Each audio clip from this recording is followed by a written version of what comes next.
Hey Nerd Fighters, Nathan here. You can tell it's summer because everyone's been doing these walking around and talking to their camera kind of vlogs, so I'm gonna do it too. Intro time.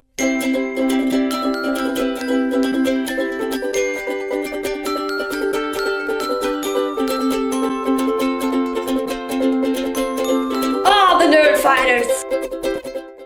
So our theme is talking about things that we believe in, beliefs of ours. And I have I have a lot of beliefs, but one of them in particular is global community-based media. Now those are some big words, maybe you don't know what that means, but you actually do because you're on it right now if you're watching this video. YouTube is an example. YouTube is like a new media that is global and based on the community that supports it. And to me, that is one of the greatest things that humanity has ever done. We talk all the time about how awesome community is. I mean, here on this channel, we are a big community, and I in particular talk about YouTube and community all of the time. It's kind of the only thing I ever talk about on this channel. But we rarely talk about the alternative, what I consider old media. And it's a very, very different thing. We're talking about film and TV, movies and radio. I grew up being obsessed with media. I love it. Film, television. I've always had this thing where when I watch a movie, I can never really take myself out of the production. I always think about the cameramen and what the directors must have been doing and how silly it must have seemed to shoot this particular scene or something like that. And part of that, I think, has kind of rooted itself within me in such a way that I've just always been deeply in love of the process of making media. However, there's always been one fatal flaw for me that I've never been able to get over, and that's the lack of community. Let's go back in time a few decades before the internet was really a big thing. Say you're a famous actor or actress and you get hired to be in a really big, high-budget blockbuster movie. You shoot the movie gets put out, it goes huge. Millions of people go see it. It just makes tons and tons of money, and you get super rich and even more famous than you probably already were. That's awesome for you.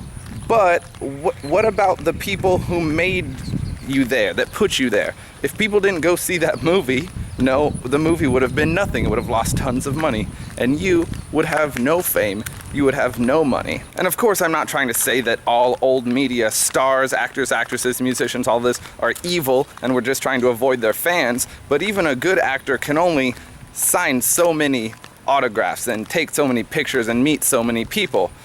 The vast majority of the people that gave you what you have, made you what you are, you'll never have a chance to interact with. There's people who know that somebody exists and they know that millions of other people know they exist, but they're inaccessible to you, and that makes them famous. That makes them almost God status. That gives these famous people this characteristic that they're better than everyone and above everyone because of their certain trait that they happen to have. Some people are really good at being an actor, and some people are, great accountants. But accountants aren't super famous. But now we have the ability to really see into the lives of these people. They're not just these unattainable, unreachable gods who are above us. And it's not just for the people who are on YouTube or even musicians who can communicate with their fans through the internet. I see stuff like actors and actresses on Twitter now communicating with their fans, and it really breaks down that barrier between this god-level famous person and their audience. And this community-based media is so new that a lot of people don't really understand the implications of it yet, what it means. But take, for example, that movie we were talking about. It was made off of the creative minds of the people who thought they knew what their audience wanted. Sometimes the movie's gonna go great, sometimes the movie's gonna flop. It really depends on how well the creator is at judging what its audience wants. Well, now with community-based media, you have real-time live feedback from your audience. If you put out something that they don't like, they're gonna tell you. I have experience from that. As an online content creator, I've been told when I make something that is not good. But that's a great thing. I'm not a poser. I don't just claim to say that I love making online video and then I actually don't, or I'm just doing it for some ulterior motives or something. I get accused sometimes of, oh, Nathan's just trying to get rich and famous on the internet. I know that the chances of that are very, very small, but that's not what I judge my success on. I want to be able to teach people and make it entertaining for them.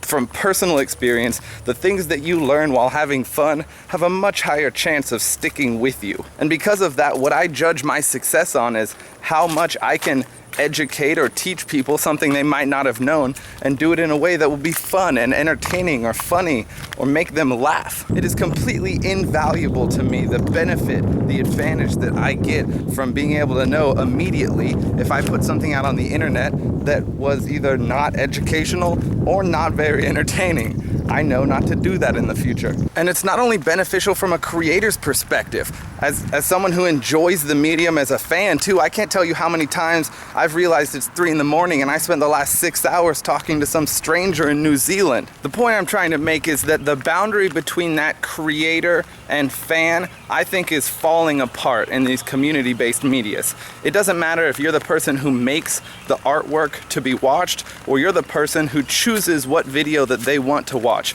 what video they want to like, what video they want to comment on.